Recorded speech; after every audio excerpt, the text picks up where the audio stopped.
스포티지 언더커버가 잘 돼 있어서 언더코팅 필요 없다 라고 말하신 분들 많이 있습니다. 한번 보겠습니다. 여기는 엔진 바닥면 부분이고요. 이렇게 봤을 때 언더커버는 잘 되어 있습니다. 하지만 커버를 이렇게 보면 구멍이 다 뚫려 있죠. 여기도 마찬가지 이렇게 다 구멍이 다 뚫려 있습니다. 하부 세차를 하게 되면 이쪽에 묻은 염화칼슘이 여기 엔진 안쪽으로 바로 들어갈 수밖에 없습니다. 여기 타이어 있는 부분인데요. 눈길 주행을 하게 되면 물로 변한 염화칼슘은 타이어 회전력에 의해서 이쪽으로 묻을 수밖에 없습니다. 그런데 자세히 보면 이렇게 다 틈이 다 나 있습니다. 물로 변해서 이 안쪽으로 다 들어갈 수밖에 없는데요. 하부 세차는 커버 겉면에 묻은 염화칼슘 제거를 할 수 있습니다. 하지만 여기 틈 안쪽으로 들어간 염화칼슘 제거는 될 수가 없습니다. 여기 자세히 보면 여기도 마찬가지죠. 이렇게 틈이 다 있습니다. 언더커버의 목적은 염화칼슘 방지가 목적이 아니고요. 돌팀 방지나 방음이 목적이다. 이렇게 생각하시면 됩니다. 여기 뒤쪽 한번 보겠습니다. 여기 로암이 있는 부분인데요. 여기도 마찬가지 이렇게 돌팅 커버가 되어 있습니다. 앞쪽에서 날아온 돌을 이렇게 커버를 통해서 막을 수 있죠. 쉽게 말하면 여기 로암 쪽 페인트가 까지면 부식이 발생이 되기 때문에 이렇게 돌팅 커버를 돼서 나옵니다. 그래서 언더커버는 돌팀 방지나 방음 쪽에는 도움이 되지만 물로 변한 염화칼슘 방지에는 도움이 안 된다. 이렇게 생각하시면 됩니다. 그럼 시공 후 모습 보겠습니다. 스포티지 투명 코팅 시공 후 모습 보겠습니다. 여기는 엔진 바닥면 부분이고요. 여기 용접 부분 자세히 보면 이렇게 페인트가 조금씩 까져 있습니다. 그래서 시간이 지나면 그곳은 부식이 날 수밖에 없죠. 여기 바깥쪽도 마찬가지 이렇게 금빛으로 보입니다. 그럼 페인트 쪽에 문제가 생겼다. 이렇게 생각하시면 됩니다. 여기는 앞바퀴 휠하우스 있는 부분이고요. 언더코팅 다 되어서 나온다 라고 말하신 분들 많이 있습니다. 보면요. 여기 중간 부분 이렇게 좀 되어 있습니다. 그리고 눈길 주행을 하게 되면 물로 변한 염화칼슘은 이렇게 흘러서 이 안쪽으로 다 스며들죠. 그래서 아무리 조심히 운전을 해도 차체 속으로는 염화칼슘이 무조건 들어갈 수밖에 없습니다. 이렇게 들어가서 여기 부싱 부분 머물게 되죠. 이렇게 보면요. 여기가 물 빠지는 배수구죠. 그래서 이런 곳을 막아버리면 여기 차체 속에 녹이 날 수밖에 없습니다. 바닥면 쪽 보겠습니다. 바닥면 쪽을 보면 이렇게 구멍이 뚫려 있고요. 여기 배수구 이렇게 좀 되어 있습니다. 이쪽 부분도 마찬가지고요. 이렇게 물 빠지는 배수구는 되어 있습니다. 조수석 쪽 보겠습니다. 여기도 마찬가지 언더코팅은 방음을 목적으로 이렇게 군데군데 시공이 되어 있습니다. 물 빠지는 배수구 이렇게 좀 되어 있고요. 사이즈는 한 1mm 정도 되죠. 눈길 주행을 하게 되면 이 안쪽으로 흙이나 모래, 염화칼슘 이런 것들이 들어가고요. 하부 세차를 해도 마찬가지죠.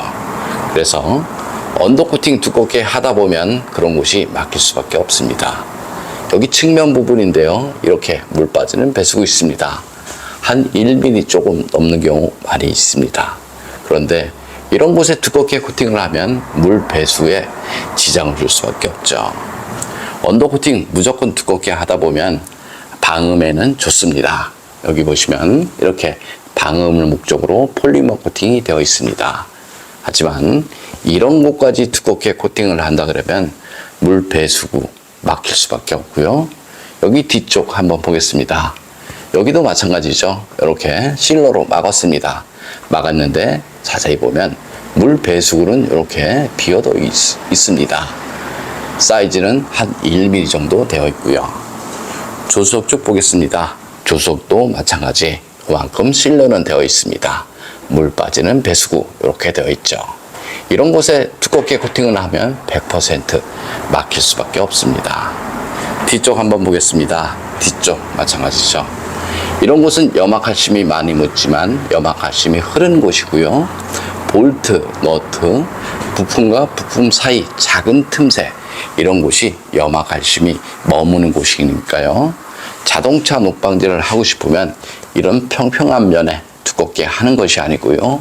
물이 스며드는 곳, 볼트, 너트, 부품과 부품 사이, 이런 곳에 꼼꼼하게 코팅하신 것이 좋습니다. 예를 들어서 이런 곳에 두껍게 코팅을 하면 남들은 녹방지 잘 된다 라고 말하시는 분들 가끔씩 있는데요.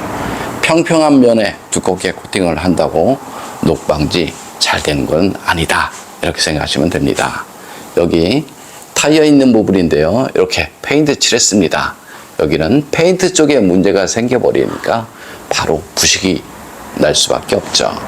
그래서 코팅 두께와 자동차 녹방지는 전혀 상관이 없다, 이렇게 생각하시면 됩니다. 투명 코팅 장점을 보겠습니다. 투명 코팅은 하부 면적 100%를 코팅할 수 있죠. 볼트, 너트, 전기장치, 센서, 커넥터 모두 시공이 가능하기 때문에 사실상 염화칼슘이 묻어도 하부 세차는 필요 없다, 이렇게 보시면 되고요. 코팅나라 보증에 대해서 설명드리면요. 주행 중 사고나 부품 교환, 바닥 긁힘 10년 동안은 무상 시공되니까요. 그것도 걱정 안 하셔도 됩니다. 좀 더 자세한 내용은 네이버에 코팅나라 검색을 하면 제 블로그가 있습니다. 스포티지 엔진 코팅 시공 후 모습 보겠습니다. 앞쪽 플라스틱 부분 코팅하게 되면 먼지 부착률이 적어서 엔진룸이 깔끔하죠. 엔진룸 코팅의 장점은 엔진룸 안에 습기나 먼지로 인한 정기적인 트러블, 이런 것들을 방지할 수 있습니다. 코팅제가 건조가 되고 나면 커넥터, 센서 잘 빠지고요. 무상 수리받는데 지장 없으니까 걱정 안 하셔도 됩니다. 염화칼슘 사용량이 많은 지역에서는 엔진룸 안쪽으로 염화칼슘 가루가 유입이 되는 경우 많이 있으니까요. 염화칼슘 사용량이 많다라고 생각되면 엔진룸 저렴 코팅은 반드시 필요하다, 저는 이렇게 보고요. 참고로 쉐보레 볼트 전기 차량을 보면 엔진룸 저렴 코팅이 시공이 돼서 나옵니다.